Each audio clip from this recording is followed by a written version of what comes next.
ለመጣል ስንል ጴጥሮስንም እንዳናጣ መጠንቀቅ መቻል አለብን።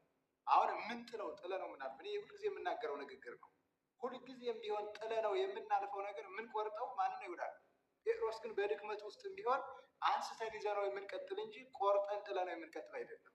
እና አሁን አንዳንድ ጊዜ ምንድነው እዚህ ጋር ቅድም ቀስስ እያሉት ነበረ እና ይሄ ዝም ብሎ ድፍን የሆነ ነገር አይነት ዝም ብሎ አንድ አቅጣጫ ብቻ ዝም ብሎ አንድ ሰው የሆነ ሀሳብ ሲያመነጭ ሀሳቡን ሳይፈትሹ ሳይገመግሙ ዝም ብሎ በዚያ እንደ ወይ መፍሰስ እንደ ወይ ውሃ እንዲህ አይነት ነገር አለና አሁን አንዳንድ ጊዜ ምንድነው ጥንቃቄ ያስፈልጋል ያልኩት ምንድነው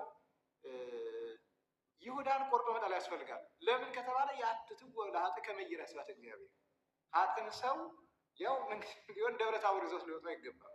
ምስጢር ሊያሳዩት አብረው ሊያመሩት አይገባም። እና የግድ ቀርሜሎስ ላይ ስለወጣ ገያዝ በቀርሜሎስ እንዲኖር እድል አንሰጠው። ዴማስ የግድ የትናንት የቅዱስ ጳውሎስ ተከታይ ስለነበረ ዛሬ በቅዱስ ጳውሎስ ቦታ አናስቀምጠው።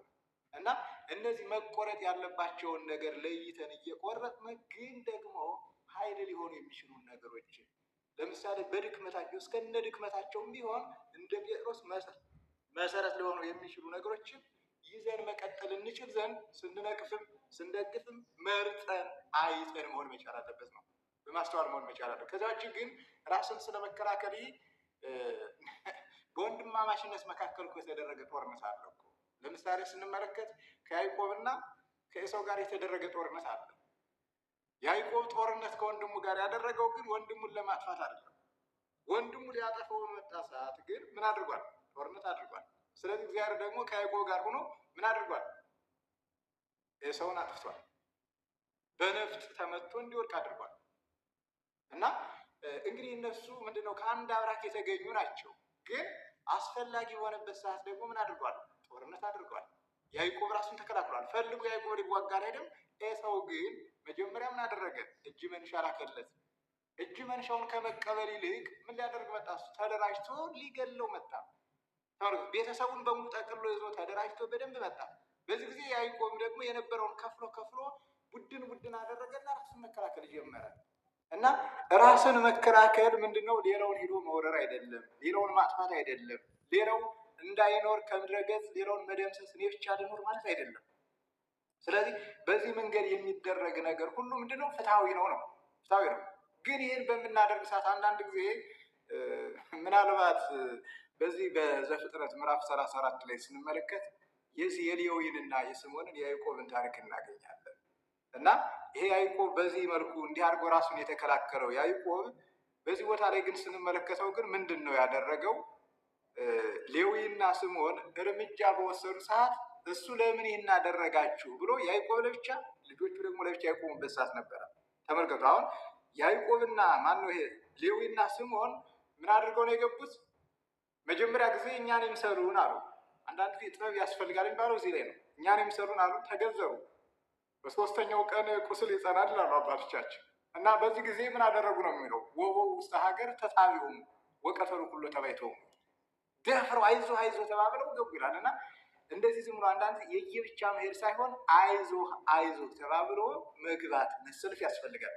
ይህ ሳይሆን የሚደረገው በተናጠል የሚደረገው ነገር ሁሉ ግብ ሊመታ አይችልም፣ ወይም ደግሞ ምናልባት ያሰብነው ደረጃ ላይ እንድንደርስ ሊያደርግ አይችልም። እና አሁን እዚህ ላይ ስንመለከት ስምዖንና ሌዊን ስንመለከት ምንድን ነው ያደረጉት? ያዕቆብን ወደ መንቀፍ አልሄዱ።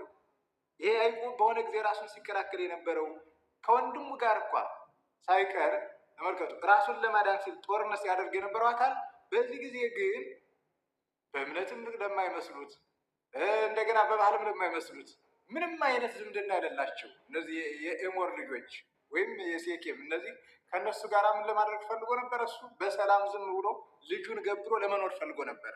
ማንን? ዲናን። በዚህ ጊዜ ግን ምንድን ነው ያደረጉት? ቤተሰቡ ውስጥ አይደለም ጦርነቱን ያደረጉት። ስምዖንና ሌዊ ምን አደረጉት? ጦርነቱን ከቤተሰብ አወጡና ወደ ምን ወሰዱት? ወደ ውጭ ወሰዱት። አሁን ያዕቆብ እዚህ ጋር ድክመት አለበት። እውነት ነው፣ የሚወቀስ ሰው ነበረ። ለምን? ልጁን ገብሮ ከመኖር ይልቅ የሚያደርገውን ነገር አድርጎ ልጁን ምን ማድረግ? ማዳን። ልጁን ተማርካ ከሄደችበት ማምጣት። እንደገና ደግሞ በኃይላቸው የመጡበትን ደግሞ እሱም ደግሞ ባለው ኃይል መከላከል ይገባው ነበር። ግን ያዕቆብ እዚህ ላይ አላደረገም። ይህ ሲያደርግ አንመለከተው። ስለዚህ ምን አደረጉ? ስምዖንና ሌዊ ገቡ።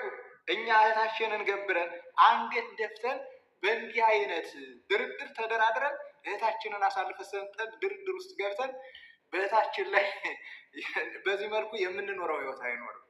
በዚህ መልኩ የምንፈጥረው አንድነት አይኖርም። በዚህ መልኩ ተቻችለን የምንኖርበት መንገድ አይኖርም። ሲያከብሩን እናከብራቸዋለን። ተመልከቱ፣ ሲያከብሩን ምን እናከብራቸዋለን። እየተደፈርን ግን አንቀጥልም። በዚህ መልኩ እህታችን ገብረን አንቀጥልም። ስለዚህ ምን አደረጉ? ገቡ፣ የሚሰሩትን ስራ ሰሩ። በዚህ ጊዜ ግን ያዕቆብ ምንድን ነበር ያለው? እንዴት ለምን ይሄንን ክፉ ነገር አደረጋችሁ? ለምን ይህን ክፉ ነገር አደረጋችሁ? እኔ ታናሽ ነኝ ማለትም በቤተሰብ ደረጃ ያዕቆብ ጥቂት ሰው ነው። እኔ ጥቂት ራሴን ነኝ። ውሁድ አነ ወትቀጠቀጥ አነ ወቤትየ፣ እኔ ጥቂት ሰው ነኝ። ቤቴና እኔን ዘሬን ከምድረ ገጽ ላይ ጨርሰው ያጠፉ ዘንድ እንዲህ አይነት ነገር ለምን አደረጋችሁ? የወሰዱትን ወስደዋል። በዚያው በወሰዱት ተደራድረን መኖር ሲገባን ለምን እንደገና ሌላ ሰይፍ በኛ ላይ እንዲመጣ እንዴት አደርጋላችሁ ብሎ ያዕቆብ ተቆጥቶ ነበረ። እና ሌዊና ስምዖን ግን ያሉት ነገር ምንድነው? መጨረሻ ላይ ስንመለከተው ወይቤልዎ ለምንትኬ ከመ ዘማ ረሰይ ጓለ እህትነ ወአይሠርዋ፣ ይህን የምትል ከሆነ ለመጀመሪያ እህታችንን የኛን ለምን እንደዘማ በመቁጠር እንዲህ አይነት ያለ ፈቃዳችን ወስደው እንደገና ደግሞ ፍቃድን ጠይቅ ብሎ መምጣት ምንድን ነው? እህታችንን ካጎሳቆሉ በኋላ አሁን ዛሬ ስንመለከት ከገደሉን በኋላ መግለጫ የሚሰጡ አሉ። የሀዘን ድንኳን በደጃቸው ጥለው አዛኝ ለመምሰል ትናንትና በለው ግደለው እንዲህ አድርገህ ረደው ሲሉ የነበሩ ዛሬ በሚዲያው ስንመለከት መግለጫ የሚሰጡ ሰዎች አሉ። እነዚህን አንሰማቸውም። እነዚህ ለምን ገለውን በእኛ ላይ ድርድር እንዲያደርጉ አንፈልግም። በመቃብራችን ላይ እንዲደራደሩብን አንፈልግም። ይሄ መጽሐፍ ቅዱሳዊ ነው። ስምዖንና ሌዊ ያደረጉት ይህንን ነው። በእህታችን ተመልከቱ፣ በእህታችን ሀፍረትና ውርደት ላይ አንደራደርም። እህታችንን አስይዘን አይደለም መያዣ አድርገን አይደለም የምንደራደረው አሉ። ስለዚህ ምን እናድርግ? በሶስተኛው ቀን ገቡና ልክ እነሱ እንዳደረጉት እነሱም ደግሞ ስራ ሰሩ። ከዚህ በኋላ ያዕቆብ በዕድሜ ዘመኑ በሙሉ ምን ሆነ ይላል? ተፈርቶ የሚኖር ሆነ ይላል። ተመልከቱ፣ በክብር በሞገስ። ከዚያ በኋላ ልክ እንደ የበታች ሳይሆን እንዳቻ እየታየ የሚኖር ሆነ ይላል። እና አንዳንድ ጊዜ ምንድን ነው እንደዚህ ዝም ብለው ባሪያ አድርገውን ሊኖሩ የሚፈልጉ ሰዎችን ልካቸውን ማሳየት ያስፈልጋል። እውነቴን ነው። ይህ ማለት ጦርነት መቀስቀስ አይደለም፣ ጦርነት ማወጅም አይደለም። ይሄ መጽሐፍ ቅዱስ ራሱ የሚነግረን እውነታ ስለሆነ መጽሐፍ ቅዱስ የሚነግረን እውነታ እና ያዕቆብ ከሰው ጋር ራሱን ለማዳን ተመልከቱ፣ ራሱን ለማዳን ከተከላከለ እንደገና ደግሞ ስምዖንና ሌዊ ደግሞ ሁልጊዜ ተዋርደን ከምንኖር ትናንትና እህታችንን ቀምተው የወሰዱብን ያለ ፈቃዳችን ዝም ካልናቸው ዛሬ ድርድር አድርገን ካለፍነው ነገም ደግሞ መጥተው ላለመድገማቸው ምን ዋስትና አለን? ስለዚህ ምን እንበል? የሚደረገውን ነገር አድርገን ምን እንበል? እህታችንን የምናወጣ እኛም ደግሞ ሁልጊዜ እንደ ባሪያ ሳይሆን የበታች ሳይሆን ተገዳዮች የምንቀማ ሳንሆን ታፍረን እንኖር ዘንድ መስራት ያለብን ስራ እንስራሉ። ሰሩ። ከዚያ በኋላ ምን ሆነ? ያዕቆብ በዕድሜ በዘመን ሁሉ ታፍሮ የሚኖር ሆነ ይላል። እና አንዳንድ ጊዜ ምንድን ነው የምልላችሁ ፈልጌ የመሰላችሁን ታሪክ ያነሳሁት ያዕቆብን አንዳንድ ጊዜ ድክመት ሲኖርበት ያዕቆብን ከመውቀስ ወጥተን እኛ ስምዖንና ሌዊ እኮ ነው። አሁን ያዕቆብ 12 ልጆች ነበሩ፣ ከዲና ጋር 13 ነበሩ። ግን ከዚያ ሁሉ ይህን ስራ ሰርተው ሙሉ ቤተሰቡን እንዲከበር ያደረጉት እነማን ናቸው? ስምዖንና ሌዊ ናቸው። እነዚህ አባቶቻችን ሲተረጉም ነው ለታል ስምዖን መታዘዝን ይወክላል፣ ሌዊ ደግሞ ክህነትን። በመታዘዝና በክህነት ሰው ምን ይላል? ነፃ ይወጣል።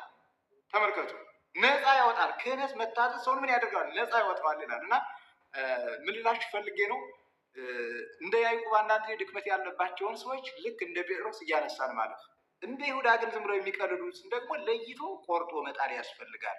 አሁን አባቶቻችን ስንል አንዳንድ ጊዜ ሰይጣን ጩኸታችንን እንዳይሰርቀን መጠንቀቅ መቻል አለብን። ሰይጣን እንኳን የኛን ጩኸት ይቅርና የአብን ጩኸት ሰርቋል፣ የወልድን ጩኸት ሰርቋል። ምን ብሎ ሰርቋል? የወልድን ጩኸት ኤልማስ የሚለውን ኤልያስ ብሎ ሰርቋል።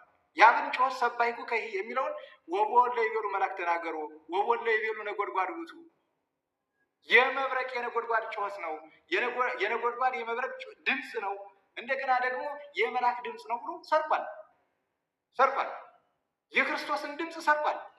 ተመልከቱና የእኛንም ጩኸት ሰርቆ ምናልባት የዚህ የአልፊሞስና የመባለስ በዚህ በዮሐንስ ወንጌል ላይ ምዕራፍ 10 ላይ ስንተረጉም ወኮነ ሐዲሶ ተንጸሳ የሚለውን ስንተረጉም የምንተርከው ታሪክ አለ። ምንድነው? አልፍሞስ ስሞን መባልስ የሚባሉ 3 እስራኤላውያን ናቸው። ነገር ግን ህዝባቸውን አሳልፈው ለአንጢያኮስ ይሸጡ። ተመልክቶ አሁን ዛሬ እንዲሁ ነው ህዝባቸውን የሚሸጡ ሰዎች አሉ። አሁን እነዚህ ሰዎች ያደረጉት መጀመሪያ ምንድነው? ወርደው ስልጣን ነበር የጠየቁት። ስልጣን ስላላገኙ የሰሩ ስራ ምንድነው? ስር ወርደው አንጢያኮስን አሳምነን መጣን የሚል ነው። ህዝቡን ማደንዘዣ ይወጉት። ተመልክቶ አሁን ዛሬ ማደንዘዣ የምንወጋ ሰዎች አለ። ምን ብለን? አንጢያኮስን ከአንጢያኮስ ጋር በፍቅር እንዴት ይሆናል? አንጢያኮስ ሪያ የሚሰዋ ሰው ነው። አንጢያኮስ በቤተ መቅደሱ የፀሐይ የጨረቃ ስር የሚያቆም ሰው ነው። ስለዚህ ከሱ ጋር በምንም ቢሆን ህብረት ሊኖረን አይችልም። በምንም ቢሆን ልንቻቻል አንችልም። እና ልክ አሁን እነዚህ ሰዎች ህዝቡን ያደነዘዙት ምን ብለው ነበረ? አሳምነን መጠናልና እናንተ ሹመት ብትነሱን እኛ ያንን ገናና ንጉሥ አሳምነን መጠናልና ምን ይበል? ገብቶ ይሰግድ ዘንድ ገብቶ መስዋዕት ያቀርብ ዘንድ ፍቀዱለት። ሰውየው ሲመጣ አይገባህን ብሎ ነበረ። እኔ ለስዕለ ኪሩብ እሰግዳለሁ፣ ለቤተ መቅደሱ ምንጣፍ አነጥፋለሁ ብሎ ነበር የገባው። ከገባ በኋላ ግን እስራኤልን እንዴት አድርጎ እንዳረዳቸው እንዴት አድርጎ እንዳጠፋቸው ተመልክተናል። መጽሐፈ መቃብያን ላይ ስንመለከት እንደምናገኘው እና አንዳንድ ጊዜ በዚህ መልኩ የሚያደነዝዙንን ሰዎችን ለይተን መምታት። ተመልከቱ፣ እምቢኝ አንሰማችሁም።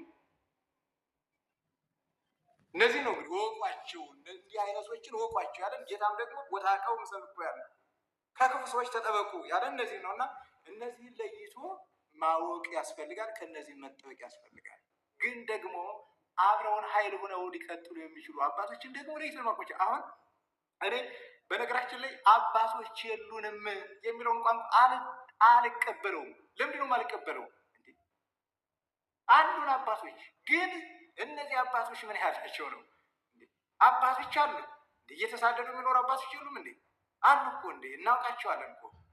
እና ጨርሶ እንደዚያ ማለት ይሄ ምናልባት እኛን በዜሮ ባለን ላይ ትናንትና ምንድነው አንድ ታሪክ የተረኩስ ነበረ።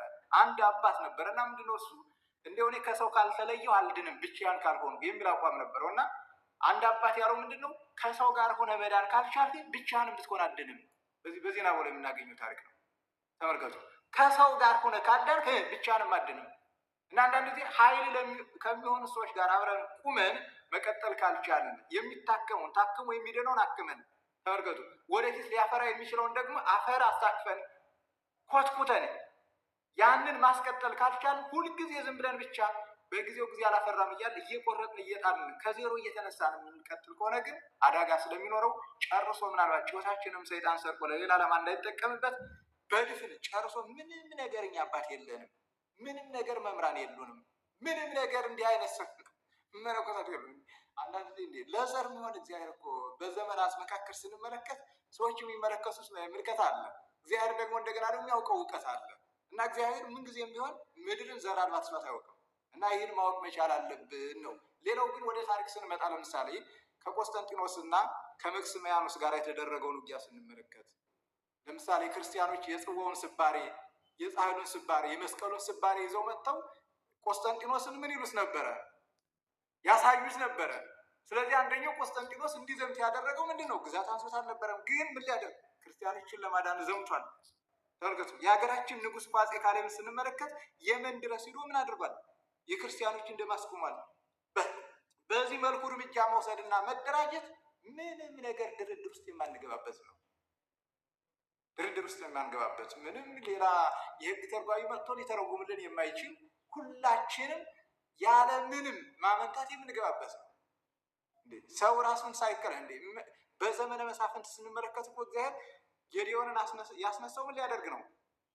መስቀል ይዞ ሊባርካቸው እኮ አይደለም እኮ። ጌዲዮን እኮ ኃይል ዘእግዚአብሔር ኩናት ዘጌዲዮን ብሎ እኮ ነው የዘመተው እኮ። እና ምንድነው ሶምሶን ስንመለከት መስቀል ይዞ ሊባርክ ሊያማትብ አይደለም። ምን ሊያደርግ ነው ያስነሳው? ዮፍታሔን ያስነሳው ምን ሊያደርግ ነው? ባርቅን ያስነሳው ምን ሊያደርግ ነው? እና ስብከት ሊሰብኩ አይደለም እነዚህ ሁሉ ያስነሳቸው ስራ እንዲሰሩ ነው። እና ስራ የሚሰራ ትውልድ ከቦተበት ካለበት ቦታ ላይ ስንዴ እየወቃ ካለበትን ቦታ ቢሆን ቀስቅሶ ማስነሳት ያስፈልጋል። ምንም ጥያቄ የለውም። ግን ያን ስናደርግ ግን የትኛውን እናስቀድመው? ጌዲዮን አንድ የተናገረው ነገር ነበረ። መልአኩ መጥቶ ሰላም ለከ ወጌዲዮን ጽናሄድ፣ የእግዚአብሔር ኃይል ያደረብህ ጌዴዎን ሆይ ሰላም ላንተ ይሁን ብሎ ሲለው እግዚአብሔር ከኛ ጋርማ ቢሆን ይህ ሁሉ ይደርስብን ነበር ብሎ ነበረ። እግዚአብሔር ከነሱ ጋር ነበር። ጌዴዎን የሚመለከተው ግን እግዚአብሔር ከነሱ ጋር እንዳልነበረ ነበር። ጌዴዎን የሚመለከተው እግዚአብሔር እንደረሳው ነበረ። ጌዴዎን የሚመለከተው እግዚአብሔር ለሞዓብ ለአሕዛብ አሳልፎ እንደሰጣቸው ነበረ እና የጌዴዎንን እይታና ደግሞ እንደገና ደግሞ የእግዚአብሔርን ሀሳብ ስንመለከት ግን ምናልባት የተራራቀ የሰማይና ምድር ያለ ልዩነት ያለው ስለሆነ እኛም ዛሬ በዚያ መንገድ እንዳንሆን መጠንቀቅ፣ የሚቀድመውን ማስቀደም። ለምሳሌ ኃጢአት በቀን ስንት ትውልድ እየበላ ነው ያለው? ስንት ሰው ነው በኃጢአት በቀን እየሞተ ያለው? ስንት ሰው ነው ለሰማዕትነት ክብር ሳይበቃ ደሙ ዝም ብሎ እንዳካብ ደም ብቻ ፈሶ እንዲቀር እየሆነ ያለው? እዚህ ላይ ቅድሚያ ስራ መስራት ምን ማለት ነው? ይሄ ማለት ይህን እስከምንሰራ ድረስ እየሞትን እንኖር አይደለም። ያንንም አናደርግም። ልክ እንደ ነህምያ ምን እናደርጋለን? በአንድ እጃችን የፈረሰውን የሰውን ልጅ እንሰራለን። ኃጢአት የፈረሰውን በአንድ እጃችን ደግሞ ጦር ይዘን ምን እናደርጋለን? ጠላቶቻችንን አስፈርተን እንታያቸዋለን።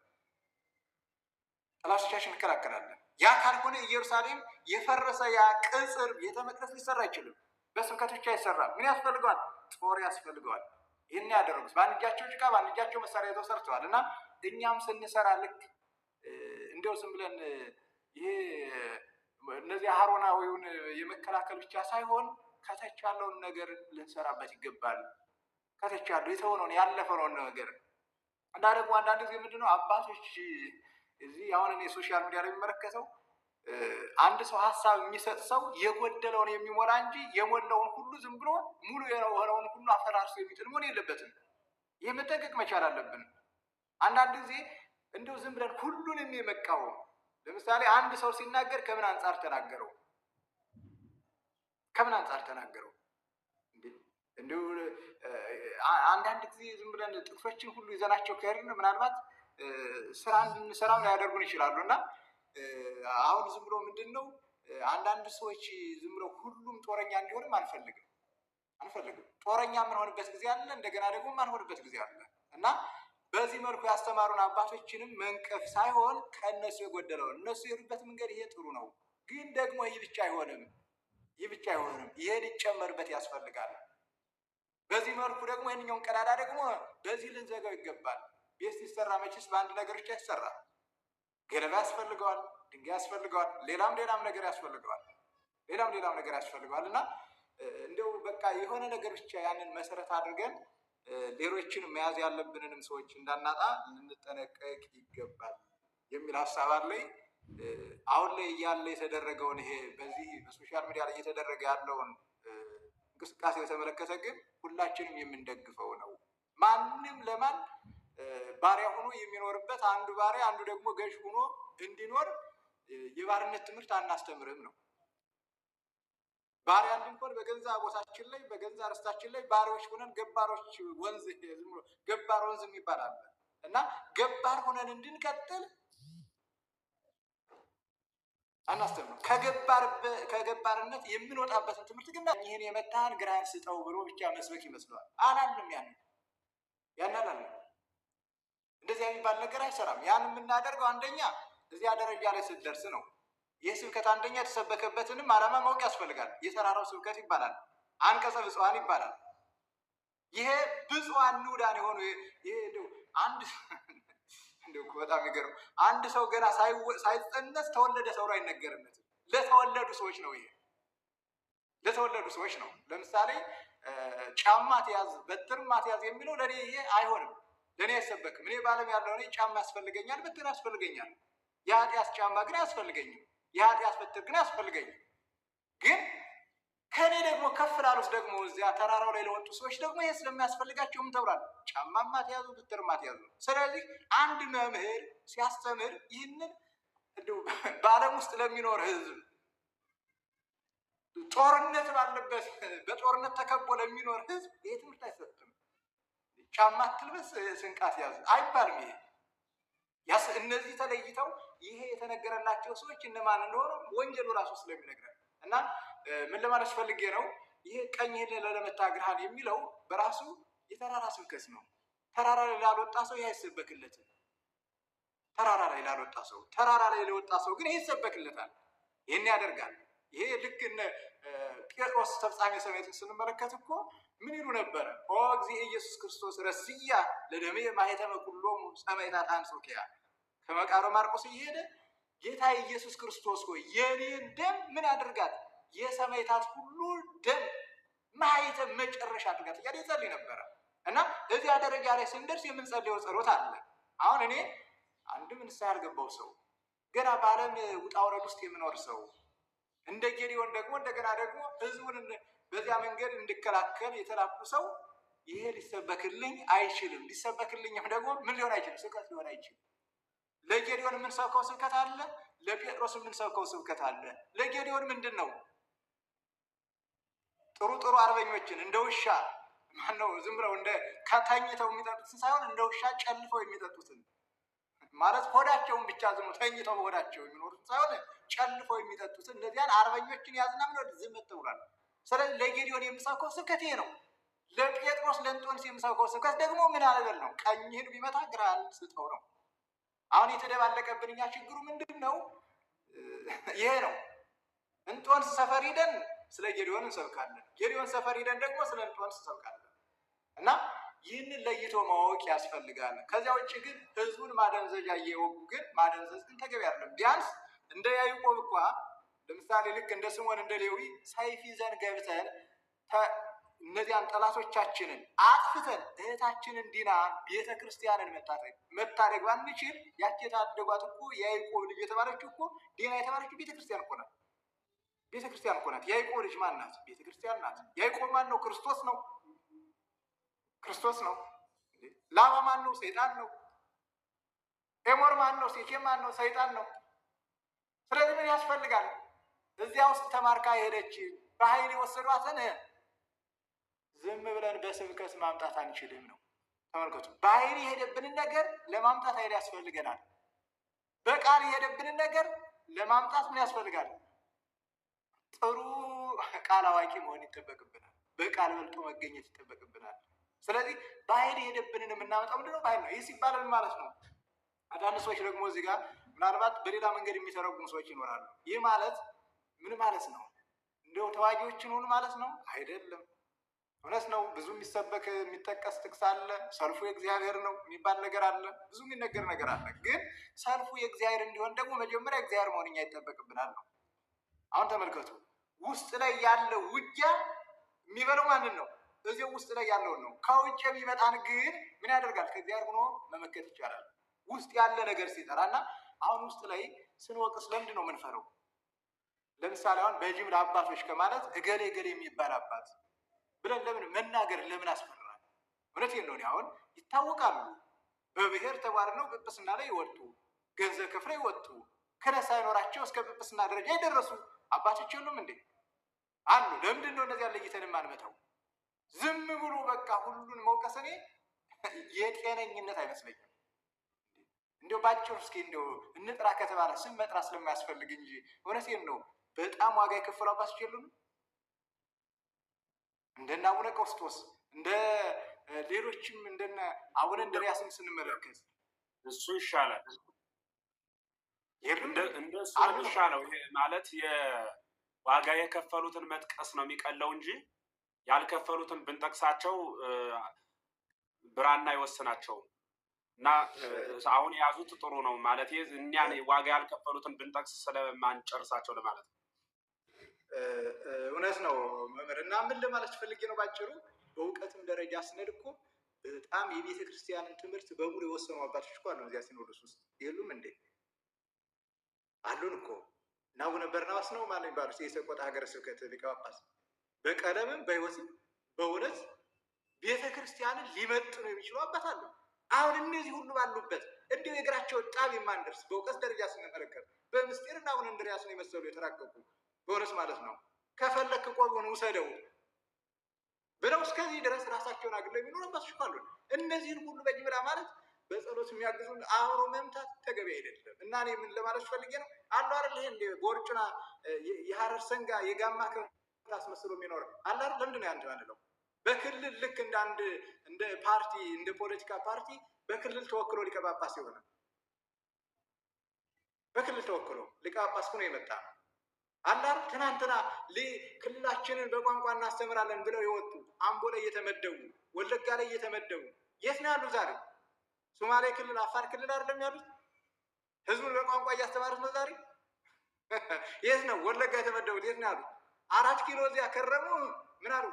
ሀገረ ስብከት ይቀየርልን አሉ። አሁን አፋርና ሶማሌ ክልል ነው ያሉት። በቋንቋ ለማስተማር ምን አሉ? ተጓደሉብን። በቋንቋ አስተምሩ ተብለው ሲላኩ ግን እናደረጉ ወደማያውቁት ወዴት? ወደ ሶማሌ ክልል እና ሶማሌ ክልል ሄደው ከዚያ አጥምቀው ሊያመጡ ነው ሶማለኛ እዚያ የማይችሉት ቋንቋ ሄደው የተሾሙ እና እንደዚህ ሆነው የሚኖርብን አሉ። እነዚህ ማወቅ መቻል ልክ እንደ አውሳቢዎስ እዚያ ትንሹ ቆስጠንጢኖስ ቤተመንግስት ውስጥ ሆነው ከታላቁ ቆስጠንጢኖስ ሳይሆን ከትንሹ ቆስጠንጢኖስ ጋር ሆነው ቤተክርስቲያንን የሚያሳድዱ አትናቴዎስን 7 ጊዜ እንዲሰደድ የሚያደርጉ እንደዚህ አሉ። እነዚህን ለይተን መምታት መቻል አለብን። ይህን ነው እያልኳለት። ይሁዳን እንምታ፣ ጴጥሮስን ግን ድካም ቢኖርበትም እንኳን እናንሳና ምን ብለን እናስከትለው። ለምን? መሰረታችን ነውና መሰረታችን ነውና እና ጩኸታችንን ሰይጣንም እንዳይሰርቅብን፣ ሌላ ደግሞ እንደገና ደግሞ ላልተፈለገ ዓላማም ደግሞ ወደ ሌላ አቅጣጫ እንዳይሄድ ያው ምንድነው ወንጌላችን የሚለውስ ምንድነው? ኩላ መንግስት እንተ ትትናፈቅ ወበናጅያ ተማጽን ወይ ተቀውም እርስ በርሷ የምትለያይ መንግስት ሁሉ ህብረት ሁሉ ምን ትሆናለች? ትጠፋለች እንጂ ጸንታ አትቆምም። ወኩላ ሀገር ትማስል ነው የሚለው። ህዝቡን ገብር፣ እንደገና ደግሞ መሪውን ገብር፣ ህዝቧን ገብር እና በዚህ መልኩ ይዘን ልንቀጥል ይገባል። ምን ቆርጠውን እየጣልን ምን ይዘውን እያያዝንን ልንቀጥል ይገባል የሚል ሀሳብ ነው ያለኝ። በተለይ ግን ደግሞ እንደ መምህራን ያልሰራ ነው ስራ አለ፣ እንደ ካህን ያልሰራ ነው ስራ አለ፣ እንደ ዲያቆናት ያልሰራ ነው ስራ አለ። ለምሳሌ ይህ ነገር አንዳንድ ሲኮ ነገሩን ከሆነ አቅጣጫ ማየትም አስፈላጊ ነው። ይህ ማለት ይህን የያዝነውን ዓላማ ማዘንጋት ማለት አይደለም። ችግር እንዴት ይመጣል? የችግር ሁሉ መንስኤው ምንድን ነው? አሁን ይህ ሲባል ደግሞ ችግር የሚመጣው በቃ እኛ ስንበድል ከእግዚአብሔር ስንርቅ ብቻ ነው እያልኩ አይደለም። ያላልኩም እኔ ለምሳሌ የናግራን ሰማዕታትን ብንመለከት በድለው አይደለም። የቤተልሔም ሕፃናት ብንመለከት ሄሮድስ ያን ጊዜ በእሳት ቅናት ነዶ ያን ያህል ሕፃናት የፈጀው በደል ተገኝቶባቸው አይደለም። እንደዚህ ሊያጠፉን የሚመጡ ዝም ብለው ከምንም ተነስተው የእግዚአብሔር ብቻ ስለሆነ ደማቸው የሚፈራ ሰዎች አሉ። እኛን ካላጠፉ መኖር የማይችሉ የማይመስላቸው፣ እንደገና ደግሞ ሰው ካልገደሉ የሰው ደም ካላፈሰሱ አምላካቸውን ደስ ያሰኙት የማይመስላቸው ሰዎች አሉ። እነዚህን እውነቴን ነው ሰይፍ ይዞ መዋጋት ያስፈልጋል። ለእነዚህ ወንጌል አይጠቀስም እንዴ? በእጨጌ በሰረ ጊዮርጊስ ምንድን ነው ያደረጉት? ለአልፎኑስ መንዴስ ምንድን ነው ያደረጉት? እንዴ ገጹ ስለ እግዚአብሔር ሀበለ የገብሩ እኮ ያሉና ምናምን በጥፊ ያሉት ይላል፣ በጥፊ። ስለዚህ እንደዚህ አይነቱን ምን አያስፈልግም። ወንጌል እንዲህ ይላል ተብሎ አያስፈልገውም። ጥፊ ለሚያስፈልገው ምን ያስፈልገዋል? ጥፊ። እጨጌ በሰረ ጊዮርጊስ መሆን ያስፈልጋል። አሁን ዛሬ ያለን መምህራን በዚህ አይነት ለይቶ ስልቱን ማስተማር መንገድ ለትውልድ ማንቃት ያስፈልጋል። በጭፍን ደግሞ እንደገና ደግሞ ሰይፍ ብቻ ካልያዘ አትድንም ማለትም ደግሞ ትክክል ስላልሆነ ለይቶ ይህንንም መናገር ያስፈልጋል። መናገር ባለብን ጊዜ መናገር ያስፈልጋል። አንዳንድ ጊዜ ዝም ብለን የሆነ እኛ ኢትዮጵያ ላይ በእውነት እኔ ሳየው ያየሁት ነገር ምንድን ነው? ብዙ ጊዜ የሚያገናኘን ምንድን ነው ከተባለ ሞትና ልቅሶ ነው። ይህንን ነው የተረዳሁት። ሰውን መደገፍ አንፈልግም፣ ሲሞት ግን መቃብሩ ላይ ግን እንሰበሰባለን፣ ልቅሶ ላይ ግን እንተባበራለን። ተመልከቱ።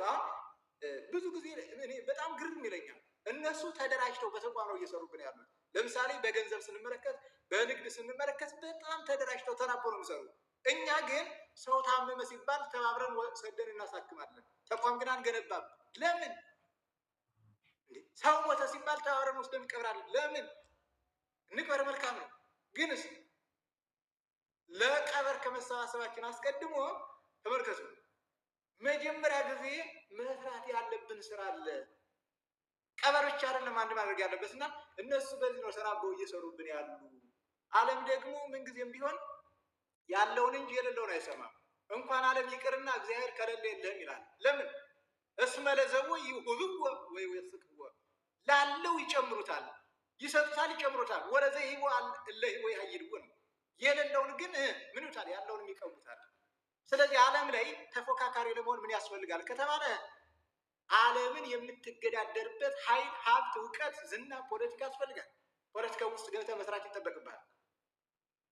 ዓለምን የምትገዳደርበት ምን ያስፈልጋል? ሀብት ያስፈልጋል። ለማይሆን ሁልጊዜ ምን ነው ጆሮ ሰጥቶ የሚሰማ ያለው ሁልጊዜም ለማይሆን ነው የምትቀረው፣ በየቦታው ወርቅ ነው የምትቀረው። እና እነሱ በዚህ መልኩ ነው ተደራጅተው ተናበው እየሰሩብን ያሉ። ለምሳሌ አሁን ሰሞኑ የምናየው አንድ ቪዲዮ አለ አይደለም? ካፊርን ምን በለው ሰምታችኋል። ምንም እዚህ ጋር መተረክ አያስፈልግም። አሁን እነዚህ አንደኛ አባቶቻችን እዚህ ላይ እንዲነጋገሩ አባቶቻችን መቀስቀስ ያስፈልጋል። ለምን አስተምህሮት ላይ የሃይማኖት ህብረት አለናል፣ ተቋም አለናል የሚያገናኝ አንድ የሚያደርገን። ስለዚህ ላይ ለምሳሌ እነዚህ መታረም ያሉባቸው ቃላት እንደዚህ ጦርነትን የሚቀሰቅሱ ኦስታዞች እንዲታረሙ አባቶቻችን እዚህ ላይ የቤት ስራ እንዲሰሩ አባቶቻችን መቀስቀስ ያስጠበቅብናል።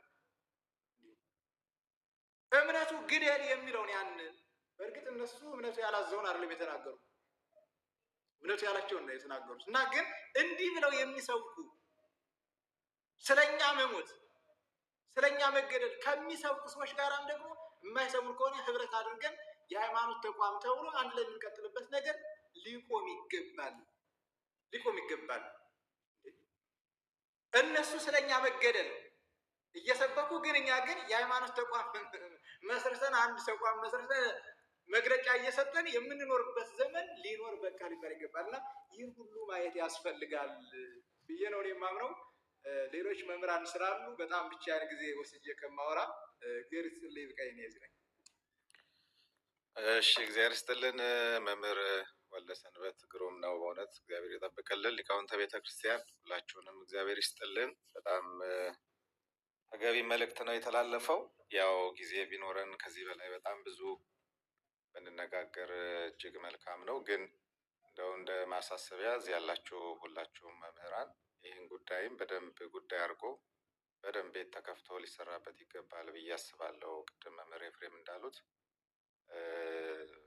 ንጽጽሩም ምክበተ እምነቱም ሁሉ መጀመሪያ ሰው ሲኖር ነውና አሁን ልንሰራበት የሚገባው ጉዳይ ትልቁ ጉዳይ አጀንዳ መሆን ያለበት ጉዳይ ይሄ ነው። በቃ ካስተምሮ ጀምሮ ማለት ነው። አሁንም ዝም ብሎ ሰውን የሚያደነዝዝ ነገር እየተናገሩ የሚያስገድሉ ሰዎችም አሉ እኛው መካከልና ያንን መቀየር መቻል አለብን። የሰው አስተሳሰቡ የሚቀየረው ደግሞ በትምህርት ነውና አትግደሉኝ ማለት ክርስቲያናዊነት መሆኑ ሁሉም ኦርቶዶክሳዊ ሊገባው ይገባል። ሊገድልህ የመጣውን ተከላከለው፣ ዝም ብለህ አትሙት፣ እንደዛ አይነት ክርስትና የለም የሚለው ትምህርት በግልጽ መሰጠት አለበት ብዬ አምናለሁ።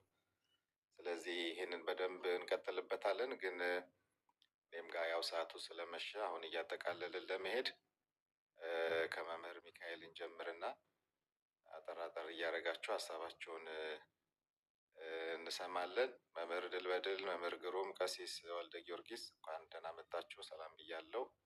ይቀጥሉ መምህር ሚካኤል። ቀሲስ እግዚአብሔር ይስጥልን፣ ያስተማሩ ለመከሩን አባቶቻችን እግዚአብሔር አምላክ ቃልዎት ያሰማልን፣ በደም ጸጋ ይጠብቅልን ማለት ወዳለሁኝ። በጣም ብዙ ሀሳብ ነው የተነሳው። ደስ የሚያሰኘው ነገር ግን ምንድን ነው ትናንትና ወይ ዛሬ ሳምንት ከነበረን ስሜት ዛሬ የተሻለ ስሜት ይዘናል እና መማር፣ መመካከር፣ መወያየት የሚያመጣውን ነገር አይተናል። አንድ አባታችን ሲናገሩ ብዙዎቹ የራሩት እኛ አዲስ አበባ ላለን ነው በኢትዮጵያ ላለነው ሰዎች ነበረ ችግሩ ሲነሳና ወደድንም ጠላንም ግን የዚህ ጉዳይ ባለቤቶችም በቅርብም የሞት ነው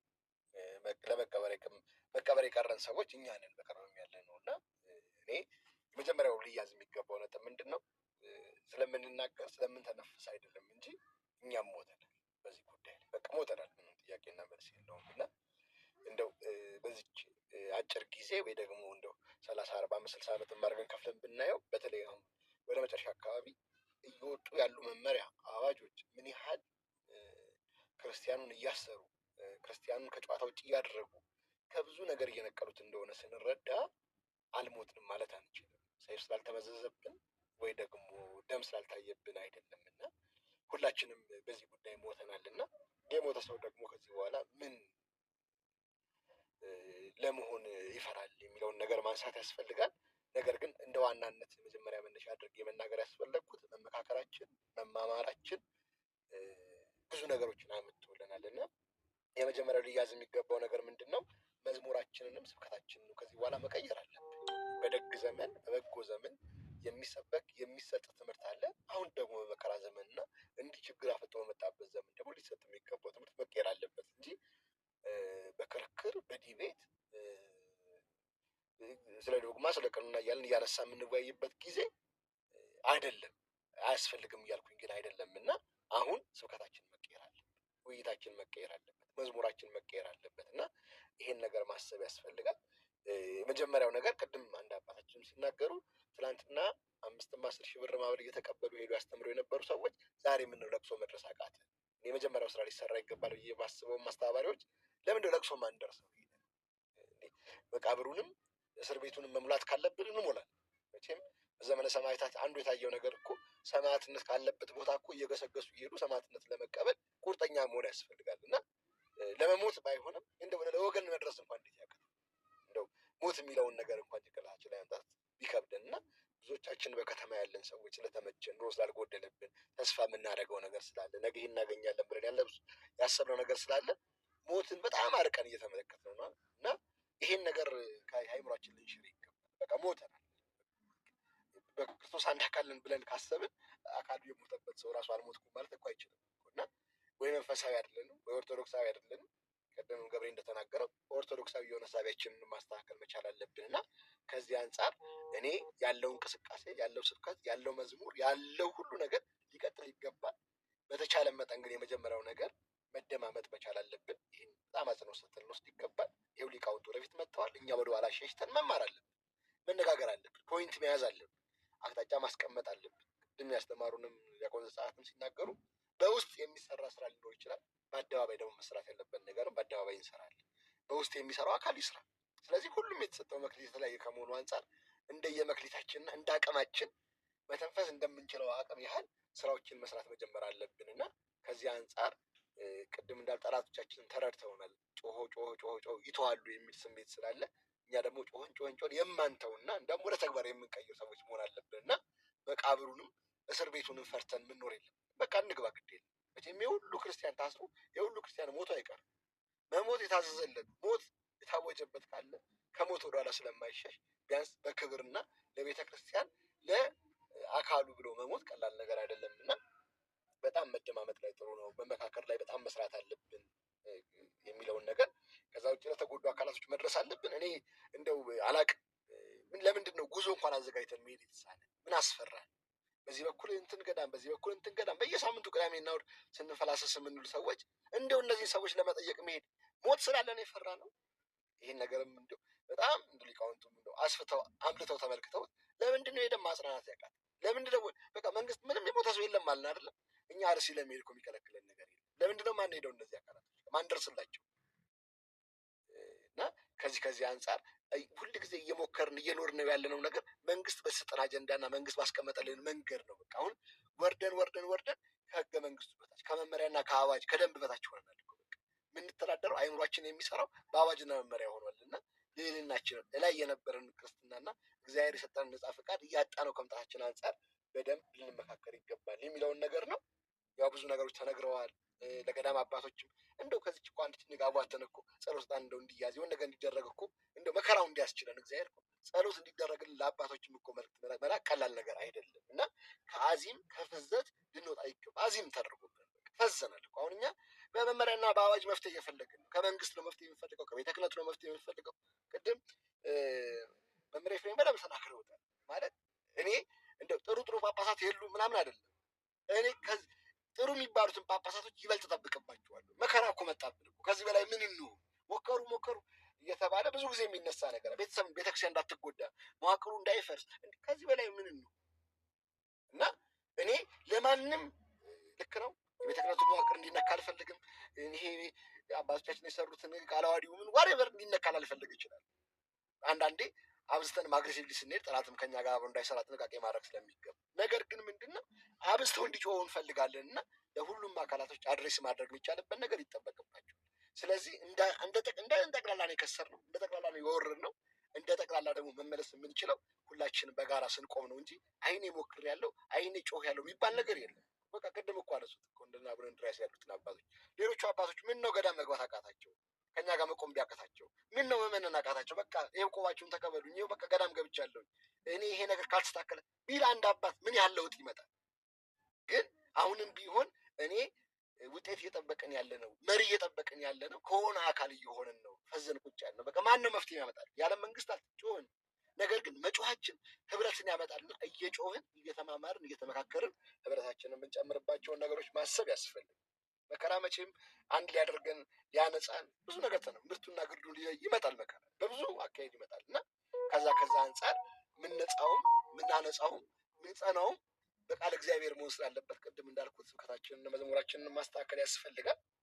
በጣም ብዙ ነገሮችን ተነስተዋል። ከጎጥ ልንወጣ ይገባል። አሁን ችግሩ ምንድን ነው? እየሞተ ያለው ሰንበዲ ነው። እየሞተ ያለው እገሌ ነው። እየገደለ ያለው እገሌ ነው። ምንድን የትኛው ነው ፍረጃው? ይሄ ኦርቶዶክሳዊ ስብዕናም አይደለም፣ ኦርቶዶክሳዊ ሜንታሊቲም አይደለም። በቃ እኔ አማራ፣ ትግሬ፣ ኦሮሞ የሚባል እኮ አይደለም። በዓለም በክርስቶስ አንድ የሆንን ከክርስቶስ ማዕድ አብረን የተካፈልን ሰዎች ሁሉ የእኔ አካል እንደሆነ እያሰብኩኝ የሚገደሉት እኮ አፈር የሚገፉት እነገሌ ናቸው። በልብሳቸው በድህነታቸው ለመዝናቸው አይገባኝም። ሞታቸው ሞቴ ነው ብሎ መቀበል መቻል ያስፈልጋል። እና እዚህ ላይ በጣም ሜንታል እንትን ልንሰራ ይገባል፣ በደንብ ልንሰራ ይገባል። ከዛ ውጭ አሁን የተደበቀን ሰዎች ወደ ግንባር በቃ መውጣት አለን። ቅድም ተናግረውታል። ቤታችን እንዳይደፈር፣ ሚስታችን እንዳይደፈር፣ ልጆቻችን እንዳይደፈር እኮ ውሻ አዘጋጅተን አጥር አዘጋጅተን ብዙ ነገሮች እኮ አድርገን ሲብስ መሳሪያ ሁሉ ገዝተን እኮ አስቀምጠናል። ቤተክርስቲያን ተደፈረች፣ አካላችን ተደፈረ። ምን እንሁን ከዚህ በኋላ ምን ይቅር? ስለዚህ በደንብ ቦልድ ሊጮኸን መድረስ መቻል አለን። እኔ አስተባባሪዎቹም ጋር ተመካክራችሁ ቴዎድሮስ እንደ በቀጣይ ጊዜ ለምንድን ነው አርሲ ሜዳ ያቃተ? ዛሬ እኮ ምናልባት አርሲ ስለሆነ ጮቱ አይደለም ሳናስባቸው እኮ የተነጠቅናቸው ብዙ ቦታዎች እኮ አሉ። ዛሬ በወለጋ የሚሞተው፣ በትግራይ የሚሞተው፣ በምስራቅ ጎጃም ያ ሁሉ በጉባኤ ቤት ያለቀው የዓለም ብርሃን ስለሆነ እያልንተው የሆነ ነገር ስለሆነ እንደው መንግስት ያወጣለትን ስምና የሆኑ ሰዎች ያወጡለት ስም እየተከተልን እንሂድ እንዴ? ከዚህ በላይ ምን እስክንሆን ነው ውርደታችን? እና በጣም በሰፊው ነገሮችን ልናስብ ይገባል የሚለውን ሀሳብ ለመጨመር ነው። በጣም ግን ቅድምም ዲያቆን ስጣት ሲናገሩ ከጎጥ መውጣት አለ። እኔ የአዲስ አበባ አድባራትና ገዳማት የደረሱበትን ደረጃ እንደው ለትምህርት ይሁነን እንውሰደው። ዛሬ እኮ ተከፋፍለን እኮ ሰበካ ጉባኤ እንኳን ለማስመረጥ እኮ ሲኬድ እኮ እኔ ከእንትን ነኝ፣ እኔ ከዚህ ጎሳ አልተጋባልኝም፣ እኔ ከዚህ እንደው አንድ ብሔር ተብሎ እንኳን የሚጠራው አካል ወርደን መጥ ቤተ ክህነቱ ምን ያህል እንደነቀዘ እናውቀዋል። ቤተ ክህነት ከተቋቋመበት ጊዜ ጀምሮ በምን ጎጠኝነት ታስሮ እንዳለ እኮ የምናውቀው እውነት። ነገር ግን አሁን ከዚህ ነገር ራሳችንን የምናወጣበት ነው። በቃ እኛ ክርስቲያኖች ነን፣ እኛ ሰዎች ነን። በዛ ልዕልና ልክ ነገሮችን እያሰብን ልንሄድ የሚገባው ነገር ያስፈልጋል። ከዛ ውጭ በተለይ ኤሊቶች፣ አሁን አቅም ያለን ብለን የምናስብ ሰዎች፣ ገንዘብ ያለን ሀብት ያለን ሰዎች እኛ ውርደቱን መሸከም በቃን ማለት ያለብን ጊዜ አሁን ይመስለኛል። በቃን።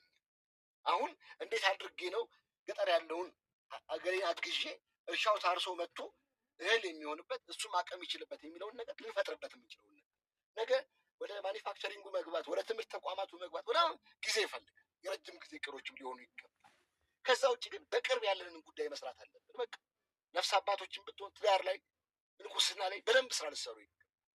ዛሬ ስንቶቻችንን ቆመን የቀረን ሳናገባ 30-40 ዓመት ቆመናል። ምን እንሆን? በቃ ቁጥራችንን ማብዛት አለብን።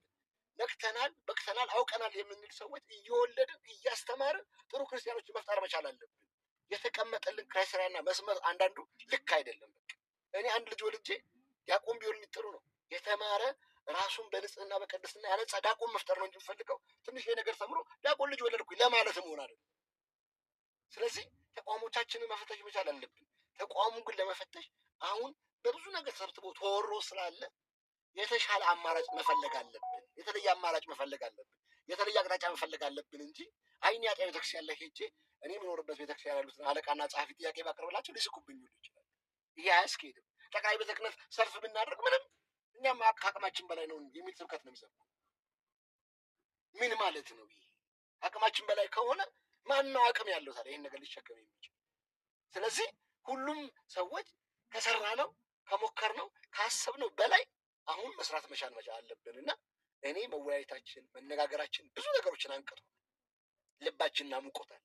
ስብከታችን በዚህ ልክ ከሆነ ልቦናችን እየሞቀ ወደ ቀጣይ ስቴፕ ማንሄድበት ምክንያት የለም። ሌላ ምንም ፖለቲካል አጀንዳ የለም። እኛ 4 ኪሎ ስለመግባት አይደለም፣ ጠቅላይ ቤተ ክህነት ስለመግባት አይደለም አለማችን፣ መንግስተ ሰማያት ስለመግባት ነው የምንሰራው። እና ከዚህ አንጻር አትግደሉን ማለት መብታችን፣ አትግደሉን ማለት መብታችን።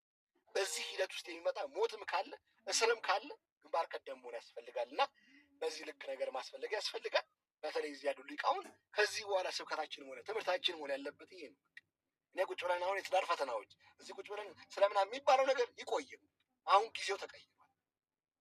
አሁን ጊዜው ተለውጧል እና ከተለወጠ አንጻር ደግሞ የተለወጠ ስብከት ያስፈልጋል። መቼም ከተመሰረተው መሰረት ውጭ ያለ መሰረት አናመጣ። ነገር ግን ምንድን ነው ልቦናችንን ሊያሞቅ የሚችል ነገር መፍጠር ያስፈልጋል እንጂ ሞቱ ቀጠለ እኮ እድሜ ዘመናችን እኮ እንደው ከ16ኛው መቶ ክፍለ ዘመን ከግራኛ ምር ከጉዲት ጉዲት ጀምሮ ስንመጣ እኮ ከዛ ጀምሮ የመጣ ሰንኮፍ እኮ ሳነቅረው እኮ ዛሬ ድረስ የመጣ እኮ ሂደት ብዙ ነገሮች ብናነሳቸው ዛሬም የማይነቀል ሰንኮፍ በዚህ ቤተክርስቲያን ላይ የማይነቀል ሰንኮፍ በመምሪያ እንዲተከል መፍቀር መቻል የለም። በቃ እኛ ሞተን እኛ አልፈን እኛ ንብረታችን ተቃጥሎ ንብረታችን ወድሞ የሚቀጥለው ትውልድ ሰላምና ፍትህ የሚያገኝ ከሆነ በሀገሩ አምልኮን እየፈጸመ የሚኖርበትን ነገር ማድረግ ከቻለን እኛ ለመሞት ራሳችንን ማዘጋጀት አለብን እና ስብከታችን መሞትን ያጠቃል። ስብከታችን መታሰርን ያጠቃል። ስብከታችን የሚመጣውን መከራውን ለመቀበል ያለመ ሊሆን ይገባል። ወደድንም ጠላንም አሁን እየተደረገ ባለው ነገር እኔ ባለኝ ፊልም በማውቃቸው ነገሮች ዛሬ በግብር ምን ያህል ሰው ገንዘብ እየተነጠቀ ነው ያለው፣ ሀብት ንብረቱ የተዘረፈ ነው ያለው።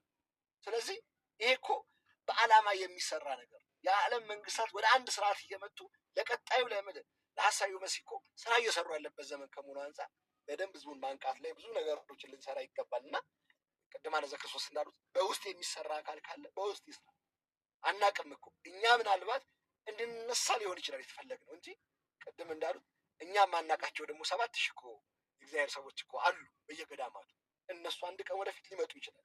ነገር ግን ከመሞኘት አጥማቂ ከመከተል የቤተክርስቲያን የኢትዮጵያ ትንሣኤ ይመጣል ብለን እኛ ሳንሞት ያንን ትንሣኤ አግኝተን በዚህ ምድር ከብረን ለመኖር የምናስብ ሰዎች ከዚህ ከሞኝ አስተሳሰባችንና ከሞኝ ትምህርታችን በአፋን ልሆን ይገባልና በዚህ ልክ ነገሮችን ብናያቸው ጥሩ ነው። የተሰጠው ትምህርት ከኔ በጣም ብዙ የላቀ ስለሆነ ብዙ የተነገረ ስለሆነ እኔ በዘበዝበው እንዳላበላሸው ይቅርታ ይደረግልኝ። ይቆየኝ። እግዚአብሔር ይስጥልኝ።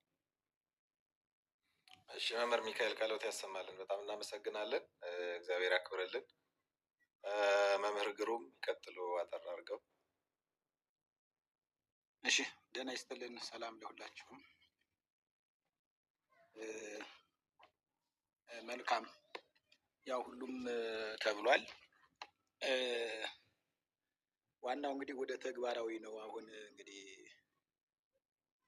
አሁን የሚያሰባስበንስ ማን ነው? አሁን በውስጥ መስመር ነው። አንድነት እንግዲህ ፈስሉስ እየተበተክ ነው አይደለም። በሶስት የተፈተለ ገመድ አይበጠስም እና ስለዚህ ይሄ እዚህ ላይ ቅድም ተግባራዊ እንዴት ይደረግ ብሎ ያለ ሰው ነበር እዚህ ጋር እና አንድነት አስፈላጊ ነው። እንግዲህ ወደ ሀርተኔው ቀደምትን ይከውን ወደ ሀርተኔ ይከው ቅድመ አባቶች ኋለኞች ከሆኑ ኋለኞች ልጆች ደግሞ የአባቶችን ቦታ ከያዙ ልጆች ወደ ላይ ወጥተው መሰረትን የመሰረቱ ዘንድ ወይም መሰረት ዘንድ መንገድ እዚህ ላይ የሆነ ነገር ያስፈልጋል ማለት ነው። የአንድነት ፒቲሽን ፊርማም ሆነ ወይም ደግሞ የአንድነት ነገሮች የሚመሰሩትበት ህብረት ነው። ይሄኛውም አንድ ኃይል ሆኖ መነጋገራችን ዝም ማለታችን አንድ ኃይል ሆኖ ግን ይህ ኃይል ደግሞ የሆነ በመናገር ብቻ እንዳይቀር አሁን ለምሳሌ በዚህ በጋዜጠኞች በኩል ፖስት ያደረግነው የሰጠናቸው ለነሱ ያመለከትነው እርዱን እያልን እንደዚህ የመሳሰሉት ሁሉ አሁን በጣም አስፈላጊ ነገር ነው። ለምን ዛሬ ይሄ ፕላትፎርም ተራራ ገደል አይጋርደው ምርጥ ነገር ነው። የዘመኑ አንዱን ካንዱ ግሎባላይዜሽን አንዱን ካንዱ አገናኝቶታል። ምንም ወደፊት ችግር ይዞ ቢመጣ ለቤተክርስቲያን ጠንቅ ቢሆንም ለጊዜው እንጠቀምበት። ግን ምንድነው የሚያስፈልገው? እንግዲህ በዚህ ውስጥ የተለያየ ኃይል ያላችሁ ሰዎችን የማግኘት እንዴት አንድ እንሁን እንዴ ዛሬ እኮ በዚህ አንድ ላይ ሆነው አሁን እኮ አንድ ላይ ሆነን ተሰብስበናል ማለት ነው። ኦልሬዲ አሁን እኮ ተሰብስበናል። እኔ የት እንዳለው አይታወቅ፣ አንዱ የት እንዳለ አይታወቅ፣ አገሪ ውስጥ ሌላ አገር ይሆን አይታወቅ። ነገር ግን እዚህ ላይ ስብሰባ እየተሰበሰብን ነው። ግን ይህ ስብሰባችን እንደተባለ ሁሉ ኃይል ይኖር ዘንድ መፍትሄ የሚመካከሩ ኮሚቴዎች ያስፈልጉናል ማለት ነው እና ይህንም እንዳትረሱ። እንግዲህ ቅድም ብዙዎች ብዙ ብለዋል። እንደተባለው ሁሉ አንድነት፣ ህብረት አሸናፊ ነው። አንድ ሰው ሌላ ሀገር ተሰዶ ሄዶ ንብረት ሊያፈራ ሄዶ እዚያ ቢያባርሩ ተቀምጦ ምን ብሎ እንደገና ይጀምራል። የበለጠ ሌላ ደግሞ እንደገና የተሻለ ለማምረት እና ያን የተቃጠለበትን ሀብት ለመተካት እዚያ ሄዶ፣ ነገር ግን እዚህ ግን በምታመርትበት ሀገር ግን ምርትን አቃጥላለሁ ሲል ዝም ብለህ ታያለህ እንዴ? አንተ ሙሰ ከመ ትኩኑ ውሉደ ለአቡክሙ ዘበሰማያት አፍቅሩ ጸላእተክሙ፣ እናንተስ የሰማይ አባታችሁ ልጆች ትባሉ ዘንድ ጠላቶቻችሁን ለራሳችሁ ውደዱ የሚለው እኮ ትርጉሙን ማስተዋል ያስፈልጋል። እያወቀክሙን ተፈጥሮ ትላንትም ብየዋለሁ። ከማን ቤት ነው? ተፈጥሮ እንኳን አያስተምራችሁምን? ቅዱስ ጳውሎስ ተፈጥሮ እንኳን አያስተምራችሁምን? በተፈጥሮ ማንኛውም ተንቀሳቃሽ ነገር እዩት፣ እራሱ ማይከላከል ማንኛውም እስትንፋስ ያለው የሚንቀሳቀስ ነገር ግዑዝ ካልሆነ በስተቀር ማንኛውም የሚንቀሳቀስ፣ ለነብር ዝም ብሎ የሚበላ ድኩላ የለም። ለአንበሳ ዝም ብሎ የሚበላ ጎሽ የለም። ለአቦ ሸማኔ የምትበላ የሜዳ አህያ የለችም። በእርግጫ ትከላከለች፣ በቀንድ ይከላከላሉ። አቅም የሌለው በመሮጥም ተፈጥሯዊ ነው። አያችሁ፣ ማንኛውም ነገር የሚንቀሳቀስ ሁሉ በመደበቅም በማንኛውም ነገር በሚችለው ሁሉ ራሱን ይከላከላል። ይህ እዚህ ላይ ከቤት መጥቶ ሲያጠፋ፣ እኔ እኮ አሁን እኮ ሰማዕትነት የሚባለው ነገር መልካም ነው። ሰማዕትነት እውነት ነው። ሰማዕት ማለት መስክሮ እውነቱን ተናግሮ መሞት ነው። በኢየሱስ ክርስቶስ ስም መሞት ነው። መንግስተ ሰማይ መውረስ ነው። ትክክል ነው። ግን የአሁኑ ግን ምን አይነት መሰላችሁ? አንተን ገሎ ልጅን ቢተው ኦኬ፣ ትረባለህ፣ ትራባለህ፣ ያንተን መንበር ይተካል፣ ያንተን ባድማ ይወርሳል፣ ያንተን ቤተ መቅደስ ያስቀድሳል፣ ይቀድሳል። አንተንም ልጅህን የሚያጠፋ ከሆነ ዘር እኮ ማይጠፋ የለም። አንዳንዴ እንዲህ ነው አንጠፋም ምናምን የሚባል ነገር አለ። የማይጠፋ ነገር የለም ነገራችሁ። ለምን? አንድ ተክል ከላይ ከተቆረጠ እንደገና ግር ብሎ ይበቅላል። ስሩ ከተነቀለ ግን አይሆንም። በዚያው ሟሙቶ ነው የሚቀረው። ከስሩ የተነቀለ ሜጭ ነው ወይራ የሚባል ነገር አለ። የጠላት ምስክር ከስሩ የተነቀለ ወይራ ይባላል። ከስሩ የተነቀለ ወይራ ምንድን ነው? አይጸድቅም፣ አያቆጠቁጥም፣ ፊት ላይ አያወጣም። ነገር ግን ሰዎች እንደ ጽጌረዳ ሌሎችንም ሊያራቡ ችግኞች ሲፈልጉ ይቆርጧቸዋል። ከዚያ ከስር እንደገና ባህር ዛፍ ለምሳሌ ሲቆረጥ ከስር ግሩ ነው። አንድ አባት ቢሞት ሌሎች ቅዱሳን ሰማዕታት የበለጠ እንደገና በዚያ ነገር በሃይማኖታቸው ጽኑዓን ይሆናሉ። ነገር ግን ልጆችንም የሚያጠፋቸው ከሆነ እንዴት? ተመልከቱት። ይህ አውሬው ስራ ነው። አውሬ በነገራችን ላይ ዘር እንዲኖር አይፈልግም።